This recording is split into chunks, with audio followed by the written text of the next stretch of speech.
கூட்டணி பேச்சுவார்த்தையில பாஜகவுக்கு 23 தொகுதிகள் பேசப்பட்டிருக்கிறதா தகவல் இருக்கு. எந்த அளவுக்கு உண்மை? அப்போ தகவல் தகவல் தகவல் தகவல் தான், வேற ஒன்றும் எங்களுக்கு தெரியல. அதனால உள்ள முக்கியமான தலைவர்கள் பேசியிருக்காங்க. பக்கத்துல உட்கார்ந்து பேசுற மாதிரி தகவல் சொன்னா எப்படி? யாரோ பக்கத்துல உட்கார்ந்து இருந்தாங்களா? அதனால இது முதல் கட்ட பேச்சுவார்த்தை நடைபெற்றிருக்கிறது.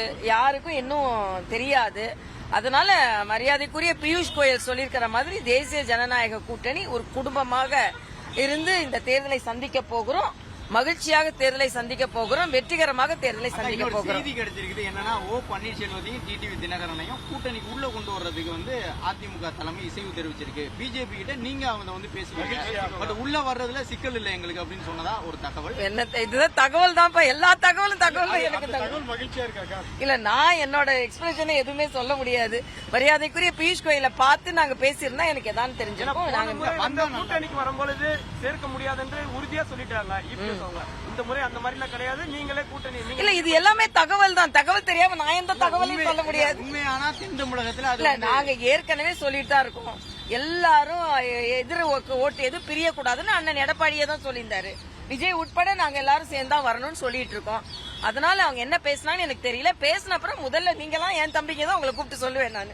ஆனா இப்போ இந்த 23ங்கிறது குறைவா இல்ல, நான் எண்ணிக்கைக்கே நான் வரல. என் எண்ணத்துல என்ன எண்ணிக்கையே இல்ல. அதனால என்ன எண்ணிக்கைன்றது தெரிஞ்சப்பறம் நம்ம சொல்லலாம்ப்பா. அவர்கள் வராங்களாக்கா இந்த மாத இறுதியில? தெரியல எனக்கு தெரியல. என்னதான் தெரியும். என்னதான் அமித்ஷா ஜி, பிஎம், பியூஷ் கோயல் எல்லாம் அடிக்கடி வருவாங்க 2026 தேர்தல்ல. அதனால நிச்சயமா வருவாங்க. ஆனா ஒன்னே ஒன்னு சொல்லிக்கிறேன், 2026 தேர்தல் மிக மிக மிக வெற்றிகரமாக அதை சந்திப்பதற்கு நாங்கள் தயாராக இருக்கிறோம். மரியாதைக்குரிய பியூஷ் கோயல் வந்தது மிக்க மகிழ்ச்சி.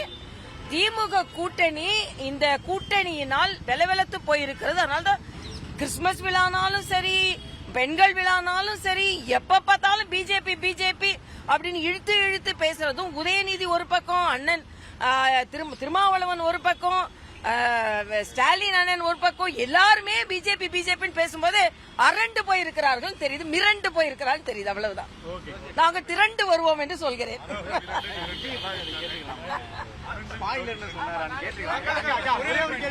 ஒரே ஒரு கேள்வி.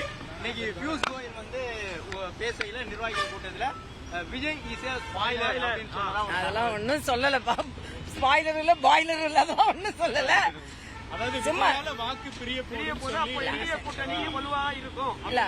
ஒண்ணுமே நாங்க இப்ப ஜெனரலா தான் பேசணும். அதனால அவர் என்ன பேசினாரு, ஜெனரலா பேசணும். இல்ல, எல்லாரையும் பத்தி தான் பேசுவோம்.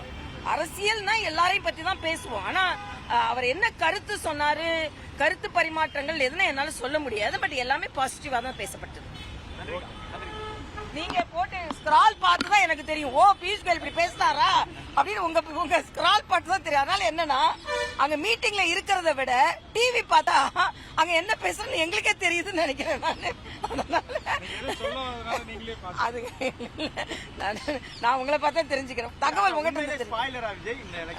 அதாவது இல்ல இப்ப என்டிஏ வில் பி வின்னிங். யாரெல்லாம் என்டிஏ கூட வர்றாங்களோ எல்லாருமே ஜெயிப்பாங்க. அதான் நாங்க மறுபடியும் விஜய் கிட்ட சொல்ற ஒரே ஒரு பாயிண்ட் தான். நீங்க தனியா நிக்கிறத விட எல்லாரும் இணைஞ்சு நின்னோம்னா வெற்றி இன்னும் சுலபமா இருக்கும்.